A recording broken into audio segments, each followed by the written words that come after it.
ప్రస్తుత కాలంలో కామెడీకి అర్థాన్ని మార్చేస్తున్నారు. జోకులు ఎవరిపైన వేస్తున్నామనే విషయాన్నే మర్చిపోతున్నారు. డెడ్ బాడీస్ పైన, అది కూడా వారి ప్రైవేట్ భాగాల గురించి కూడా జోక్స్ వేసుకుంటున్నారట. ప్రముఖ స్టాండప్ కమెడియన్ ప్రణీత్ మోరే షోలో ఈ విషయం బయటపడింది. ఓ మహిళా డాక్టర్ మైక్ పట్టుకుని మరీ బహిరంగంగా ఈ విషయాన్ని చెప్పి చిక్కుల్లో పడింది. ప్రముఖ స్టాండప్ కమెడియన్ ప్రణీత్ మోరే ఇటీవలి ఒక షో నిర్వహించారు. మధ్యలో కమెడియన్ ఆడియన్స్ తో మాట్లాడుతూ, డాక్టర్లు శవ పరీక్షలు లేదా పోస్ట్ మార్టం చేసే సమయంలో సీరియస్ గా ఉంటారా లేక జోకులు వేసుకుంటారా అని ప్రశ్నించారు. దానికి అక్కడికి వచ్చిన డాక్టర్ సెజల్ పవార్ ఒక వింత సమాధానమిచ్చారు. తాము మెడికల్ కాలేజీలో చదువుకునే రోజుల్లో అనాటమీ క్లాసులలో అందరం కలిసి పురుషుల మృతదేహాల ప్రైవేట్ భాగాల సైజులను పోల్చి చూసేవాళ్లమని ఆమె నవ్వుతూ చెప్పారు. ఈ చిన్న వీడియో బిట్ బయటకు రావడంతో ఇంటర్నెట్ ఒక్కసారిగా షేక్ అయింది. ఈ వీడియో క్లిప్ వైరల్ అయిన వెంటనే నెటిజన్లు ఆ లేడీ డాక్టర్ పై తీవ్ర స్థాయిలో మండిపడ్డారు. వైద్య వృత్తిలో ఉంటూ శవాల పట్ల ఇంత అగౌరవంగా, సున్నితత్వం లేకుండా ఎలా మాట్లాడతారని ప్రశ్నించారు. సమాజం కోసం దేహదానం చేసిన మహానుభావులను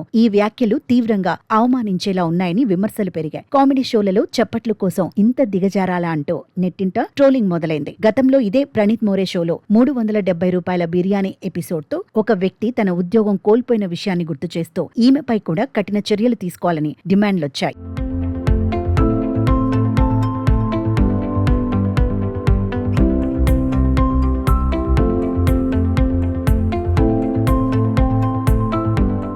దేశవ్యాప్తంగా వచ్చిన ఈ తీవ్ర వ్యతిరేకత నిరసనలతో లేడీ డాక్టర్ సెజల్ పవార్ ఎట్టకేలకు దిగివచ్చారు. ఆమె ఒక ప్రత్యేక వీడియో సందేశాన్ని విడుదల చేస్తూ బహిరంగంగా క్షమాపణలు చెప్పారు. తాను ఒక చాలా తప్పుడు మాట మాట్లాడానని, అందుకెంతో విచారిస్తున్నానని ఒప్పుకున్నారు. ఈ వీడియో క్లిప్ 2 నెలల క్రితం నాటిదని, తాను హాజరైన మొదటి కామెడీ షో కావడంతో ఎంతో అమాయకంగా ఆ మాట అనేశానని చెప్పారు. తాను కావాలని ఎవరి సెంటిమెంట్స్ దెబ్బతీయాలని అనుకోలేదని, కానీ తన వ్యాఖ్యలను ఏమాత్రం సమర్థించుకోవటం లేదని స్పష్టం చేశారు. భవిష్యత్తులో పబ్లిక్ ప్లాట్ఫామ్స్ పై మాట్లాడేటప్పుడు చాలా జాగ్రత్తగా ఉంటానని ఆమె ప్రామిస్ చేశారు. ఈ మొత్తం వ్యవహారం అందరికీ ఒక బలమైన హెచ్చరిక లాంటిది. కామెడీ షోలలో లేదా పబ్లిక్ ఈవెంట్లలో మైక్ దొరికింది కదా అని నోటికొచ్చినట్లు మాట్లాడితే కెరియర్ నాశనం అవ్వడం ఖాయం. మనం సరదాగా అన్న ఒక్క మాట ఇంటర్నెట్ ప్రపంచంలో ఏ క్షణంలోనైనా మనల్ని ముంచేయొచ్చు. ముఖ్యంగా డాక్టర్లు, లాయర్లు, బాధ్యతాయుతమైన పదవుల్లో ఉన్నవారు తమ వృత్తి మర్యాదను కాపాడుకోవాలి. సోషల్ మీడియా ప్రతి తప్పును లౌడ్ గా చూపిస్తుంది. కాబట్టి పబ్లిక్ గా మాట్లాడేటప్పుడు విఘ్నతను కోల్పోకూడదు. లేదంటే క్షమాపణలు చెప్పినా